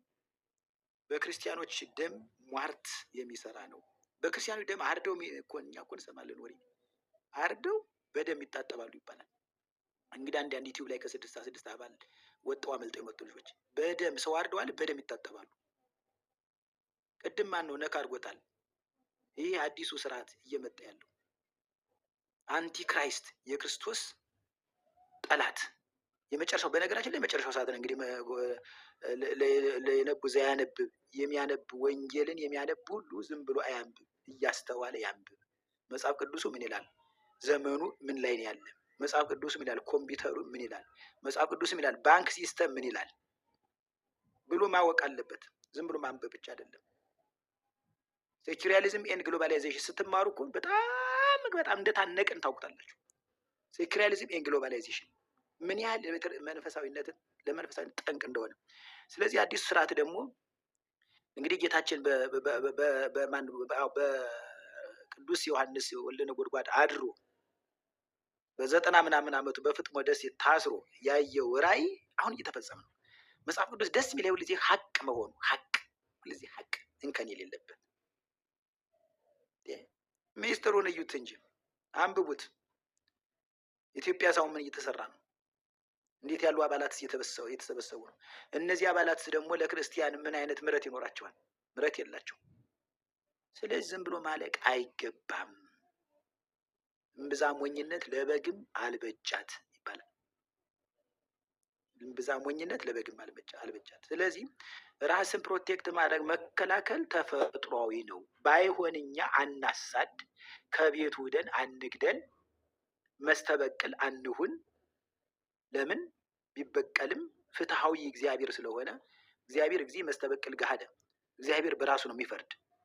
ለምን እሱ ፍትሐዊ ነው፣ ርቱ ነው። ዘበርቱ ይኮንን ዘያደሉ ለገጽ ፊት አይቶ አድሎ የለበትም። እሱ እውነት ብቻ ነው።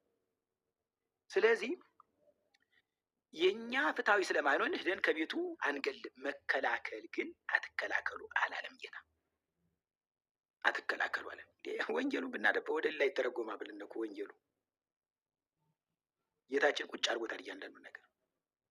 የሚያቅጣቸው ደግሞ ጉዩ ሀበካልታ ወደ ሌላይቱ ሀገርም ተሰደዱ ብሏል። ሙቱ ግን አላለም። እዚያው ላይ እየታነቃችሁ ተገኙ አላለም። አቅም በላይ ሆኖ ስትሞት ሰማዕትነት ትረከባለህ። ጌታም እኮ ያለ ጊዜው ሲሆን ከመካከላቸው ተሰወር አይደል የሚለው? አይ ልሙት አላለም።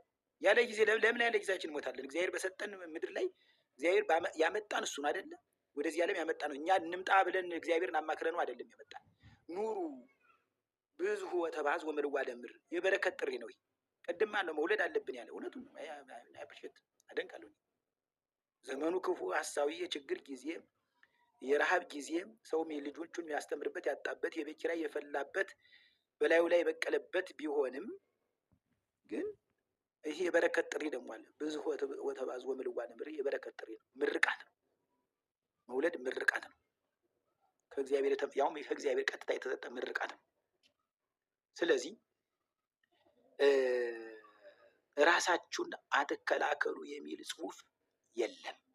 ራስን መከላከል ተገቢ ነው። አባቶቻችን እንግዲህ እኛ የገሌ አንበል። ቅድም ማንወት ቀሲስ ቴዎድሮስ ሲሆኑ ማንወት የጸኑትን ነው ምንድን ብለዋል? መልካም የሰሩትን አብነት እናደርጋቸው። እውነት ነው። እንደነ አቡነ ቀውስጦስ ተጠቅሰዋል። እውነት ነው። አንዳንዶቹ አሉ እግዚአብሔር ኃይል ያለባቸው፣ ግን ሌላው ለመናገርም አንዳንድ ይዘገን እንትን ይለኛል። ይሆናል አይደለም? ለአባቶች ክብር አለኝ፣ ለቆቡ ክብር አለኝ፣ ለመስቀሉ ክብር አለኝ። ግን ሌላውን ነገር ደግሞ ሳይ ባላይ ኑሮ ላለሁኝ ለካ ገጠር መወለድ እዚያው ገጠር መቅረት አንዳንዴ ጽድቅ ነው። ለምን ብትሉ ጳጳስ መጣ እግዚአብሔር መጣ ነበር እኔ ቀደም። አሁን ግን እንጃ ኃጢአቴን በስቶም ሊሆን እንጃ ያለኝ የምሰጠው ዲግኒቲ የምሰጠው ክሪስማስ ክብር ዝቅ እያለብኝ ነው። ምክንያቱም መስቀል ትርጉሙ መከራ ነው አይደል? አስኬማም የሾህ ነው አይደለ? የመላእክት እኮ ነው። የክርስቶስ እንትን ነው። ያዕቆቡ የክርስቶስ ነው አይደለም? በዕለተ ዓርብ የተወጋው ሾህ ነው አይደል? ያስኬማው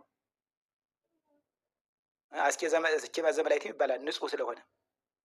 ሰላም ለክሙ ደናግል መነኮሳት ለተመሰልኩ ከመላእክት እንደ መላእክት የተመሰላችሁ ደናግል መነኮሳት ሰላም ለእናንተ ይሁን አይደል? ያለ ቅዱስ ያሬድ ነው። ግን ጥቡነት የጠፋ ነው። ጥቡነት ሐዋርያት መንፈስ ቅዱስን ሲቀበሉ ፍርሃን የነበሩ ጥዋን፣ አላዋቂዎች የነበሩ አዋቂዎች ሆኑ አይደል የሚለው? ይህ እኮ ኃይል ነበር። እና እንግዲህ ብንተነትነው ብዙ ብንናገርም ያው ከንቱ ነገር ይመስላል። እንግዲህ ለአባቶቻችን ልቡና ይስጣቸው ይመልሳቸው። አሁን የሚወራው 4 ኪሎ ብር ነው። ብር ስንት ብር ከፍሎ በእጁ ነው በእግር ሄዶ ነው የሚባለው? እኔ ከክፍለ ሀገር እንደመጣሁ ተወዳድሬም 9 መጽሐፍ መምራት ነው የተወዳደረ ሳልፍ በእጅ ነው የሄድ በእግር ነው ሰው አለ አሉኝ። ምንድን ነው ብዬ እኔ ደግሞ አልገባኝም። ይኸው በምታውቁት ነው እንዲሁ እውነቴን ነው የምነግራችሁ። ምንድን ነው በእጅ ብዬ እኔ ደግሞ ማለት አም ስትሬንጀር ፎር እንግዳ ነበርኩ ለእንትን ለሀገሩ። ምንድን ነው በእጅ ብዬ ለካም ሁሉን ጥያቄ አጋጣሚ እግዚአብሔር ፈቅዶ የአምላክ እናት ድንግል ማርያም ንጽሕት ቅድስት ድንግል ማርያም ረድታኝ ስወዳደር ሁሉን ጥያቄ መመለስ እና አሁን የሚወራው አሁን ለእኔ አንድ ሳስፋክሽን አለኝ እርካታ ከፍዬ ባለመግባት። አሁን ግን የምንሰማው ሃይማኖት ቀርቶ የሚገደሉት ትዝታ ቀርቶ ለምን የሚለው ቀርቶ ብር ነው። 4 ኪሎ ብር ነው ልንገራችሁ። ብር እገሌ ወደ የት ቤተክርስቲያን ተላከ?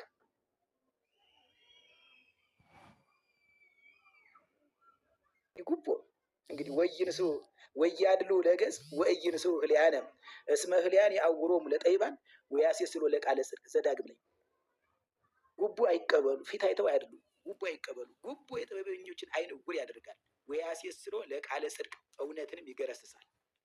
እውነት ግን ምክንያቱም ተቀብሎ ለሰዎች ግዴታ ጠማማ መፍረድ አለበትና፣ ስለዚህ በዚህ መካከል ይህን የሚያደርግ ሰው ካለ እንዴት ነው አሁን የአሩስ የታረዱትን ቀና ብሎ ማየት የሚችለው? በየትኛው ሞራሉ? እሱ ተጠምዶ እሱ የተያዘ ከገንዘብ ጋር ነው። እንዴት ሆኖ ነው መሄድ የሚቻለው? ስለዚህ አሁንም እዚህ ያላችሁ አፋዊና ቲክቶካዊ ሁነን እንዳንቀር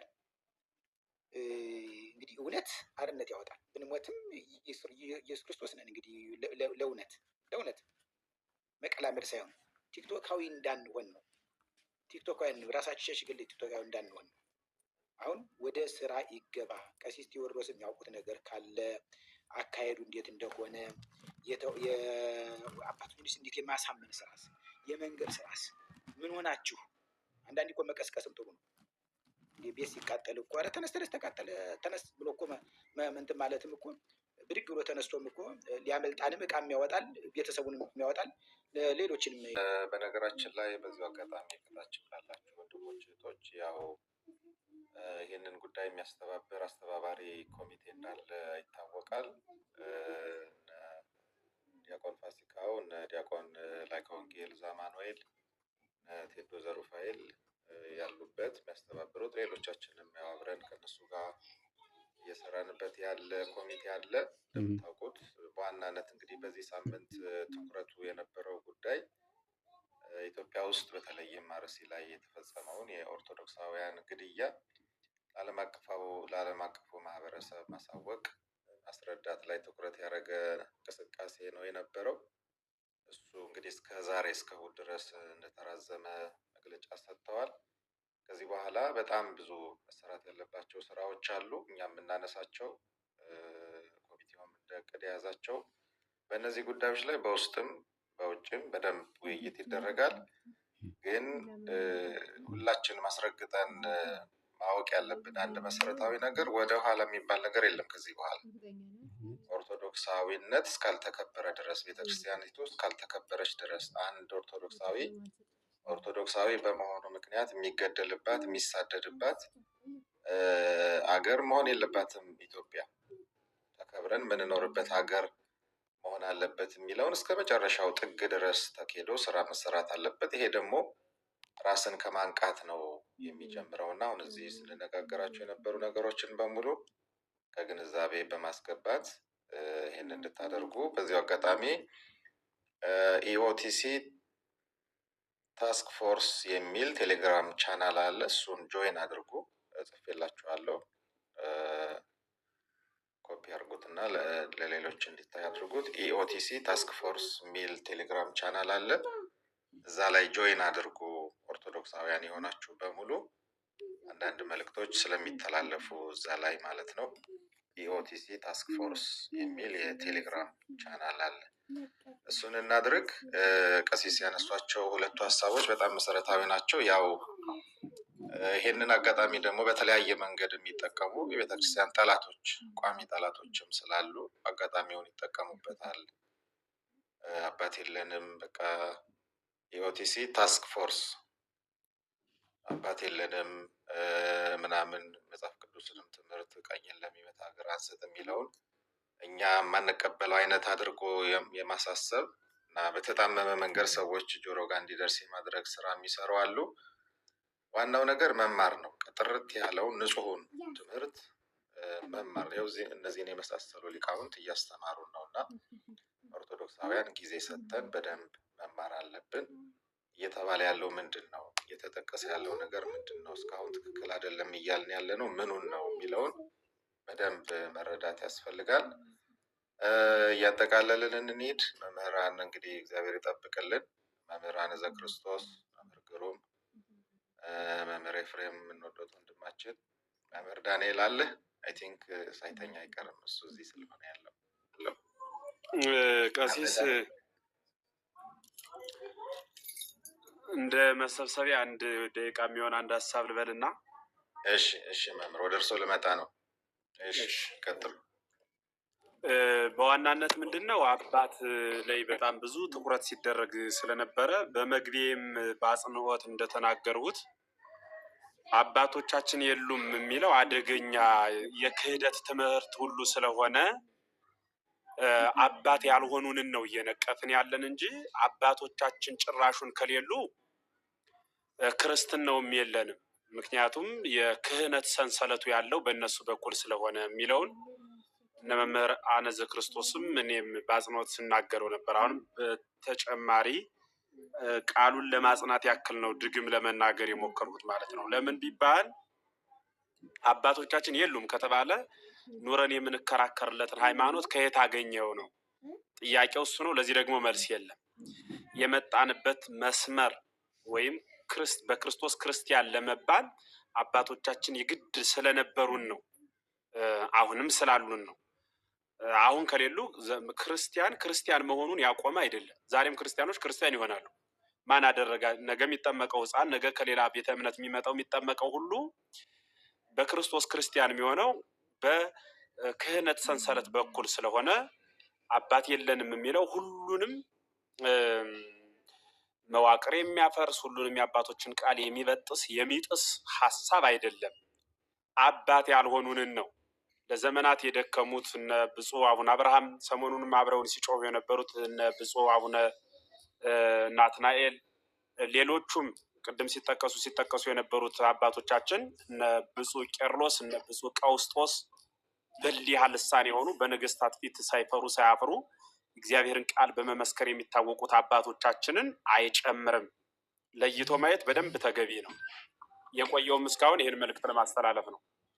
ለምን እያልን እኛ እየነቀፍን ያለነው በኮታ ሊቀ ጵጵስና እንዳይቀርቢ በማለት የገቡና ከጥንትም ገብተው ቤተክርስቲያንን ባለመርዳት ዳሩ ግን በመጉዳት ተጠግተው በሊቀ ጵጵስና ስም ደመወዛቸውንም እየበሉ ሕይወታቸውን አመቻችተው የሚኖሩ በክርስቲያኖች መታረድ የማይገዳቸው ለከርሶሙ አምላኮሙ የተባሉትን ወዳቸውን እንደ ጣዖት የሚያመልኩትን እነሱን ነው እየገሰጽን ያለ ነው።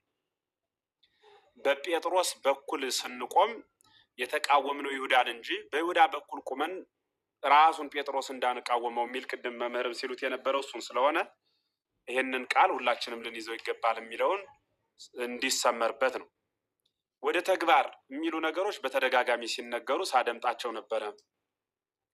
ወደ ተግባር ለመግባት መወያየት ይቀድማል። ከነፍስ የተለየ ስጋ አስከሬን ወይ በድን ይባላል። ከሀሳብ የተለየ ተግባርም እንደዚሁ ነው። መጀመር ሀሳቦችን እንወያይባቸዋለን፣ የሚሻለውን እንመርጣለን። ከዚያ ነፍስ እንዲዘራበት እናደርገዋለን። ቤት እንገናኝ፣ ምን እንስራ፣ እንዴት እንስራ የሚለው ላይ ደግሞ ትኩረት እናደርጋለን። አገልግሎት ሊሰጥ የሚችለው እሱ ነው። ከዚያ ውጭ ግን አሁን ላይ ሰው በጀምላ በሚቀበርበት ዘመን በየግል በየሀገረ ስብከታቸው ሁሉም ሊቃነ ጳጳሳት ሚዲያዎች አሏቸው።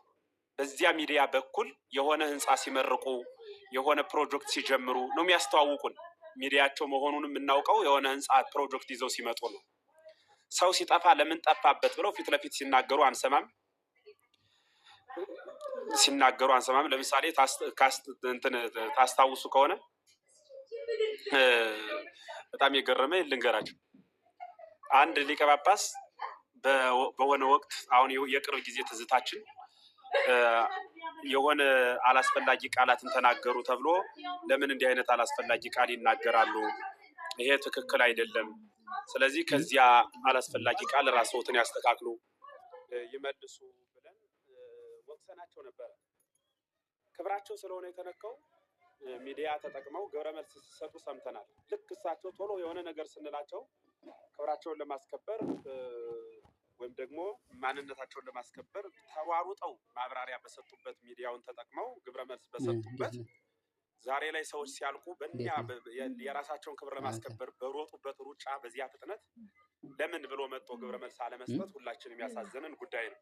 አንዱ ሁለቱ ብቻ ሳይሆኑ በጣም በርካቶቹ ቅድም አነዘ ክርስቶስን መሀል ላይ ያቋረጧቸው አይ ጥሩዎችን ብንጠቅስ ይሻላል ያልኳቸው አሁን ማንን ብለን ነው ከሀገር ውስጥ እስከ ውጭ ሀገር ድረስ መግለጫ የሰጡ ሰዎች ብለን አንድ ወይ ሁለት ብናገኝ ሊቃነ ጳጳሳት የሚባሉት ደግሞ በቁጥር ከመቶ የሚያልፉ ናቸው።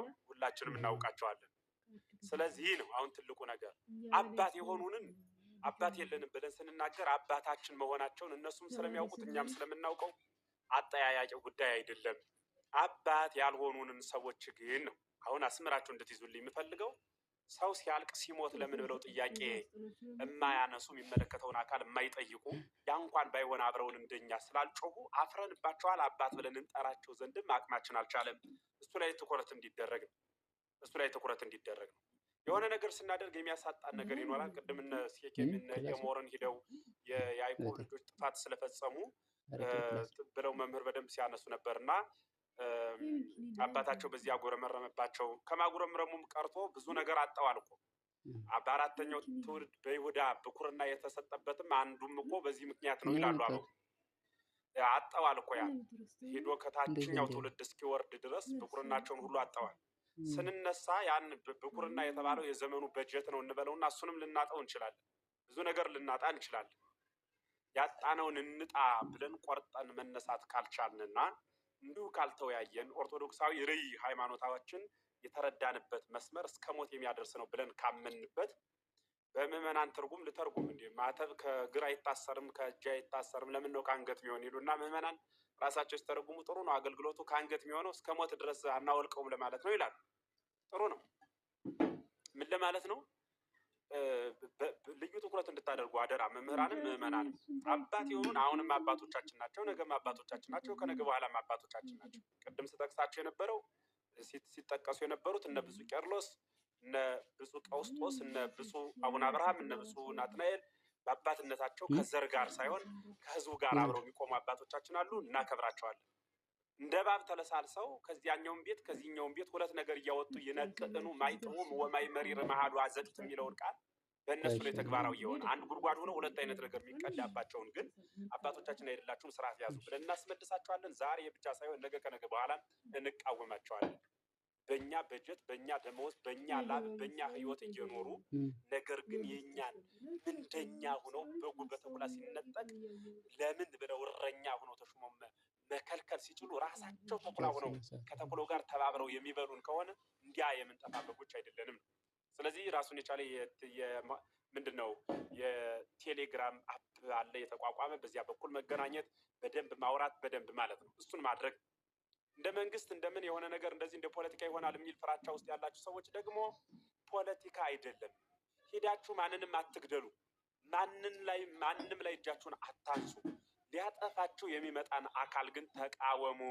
ምክንያቱም ሊያጠፋን ሲመጣ ዝም ብለህ ተመታ ጥፋ የሚል አንድም አባቶቻችንም አላስተማሩም። እንዲያ የሚል ትምህርትም የለም ፈጽሞ። ጥቅሱ ሲጠቀስ ቆይቷል። አሁን በጣም ብዙ ጊዜ የግዕዝ ቃላትን እየጠቀስንባችሁ ስንሄድ መሰለኝ መግባባት ያልቻልነው። ግልጽ ባለ አማርኛ አትግደል ነው እንጂ የተባለ ሙት የሚል ትእዛዝ ግን የለም። አትግደል ተብሏል። ማንንም አትግደል።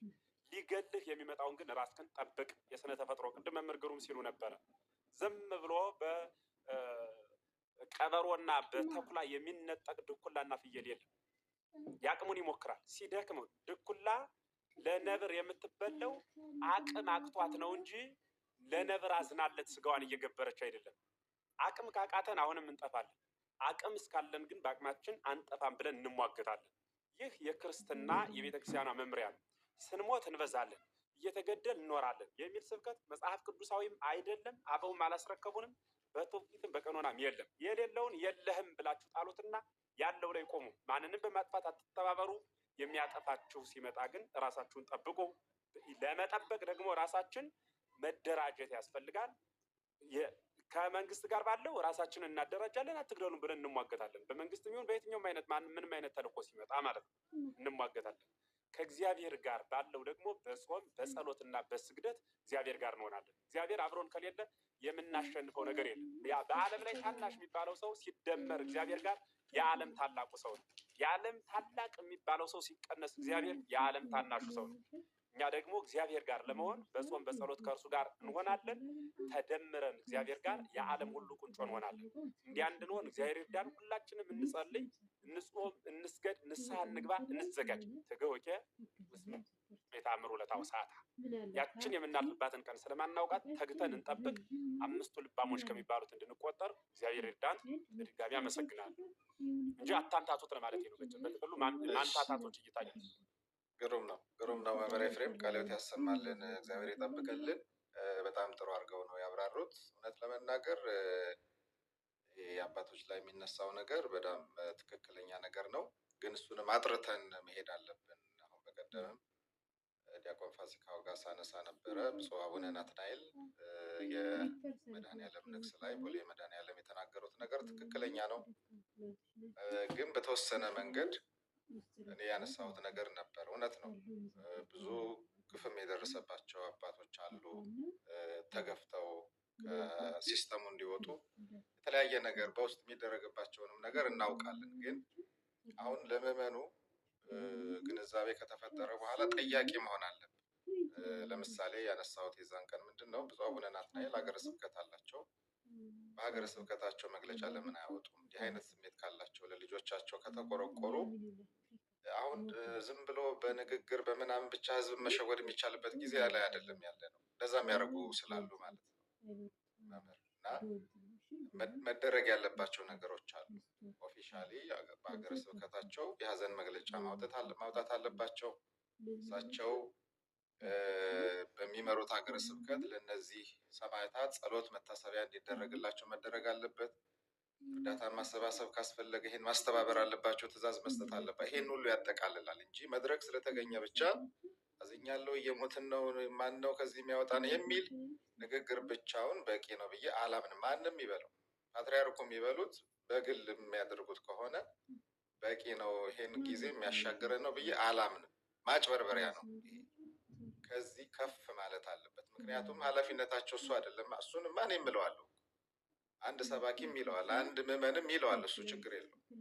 በሊቀ ጳጳስነት ደረጃ ግን የሚጠበቀው ይሄ አይደለም፣ ከዚህ በላይ ነው የሚጠበቀው ነው ትልቁ። ይህንን በደንብ ማየት አለባቸው። በተለይ በውጭ ዓለም ያላችሁ ምዕመናን አጋጣሚውን ባገኛችሁ ቁጥር ሁሉ ጠይቁ። ንስሐ አባቶቻችሁንም ጳጳሳቱንም ካገኛችሁ አርሲ እየሞቱ ያሉ ልጆቻችሁ አይደሉም ወይ? አላሳዘኗችሁም ወይ? ምን ነው ዝም አላችሁ ብላችሁ ጠይቁ። በጨዋነት በክርስቲያናዊ መንገድ መጠየቅ ተገቢ ነው። ይሄ ነው ክርስትና የሚያስፈልገው፣ ይሄ ነው። አሁን እኛ ሐሜት እነሱ ላይ ሌላ አድማ ምናምን አይደለም እያደረግን ያለን።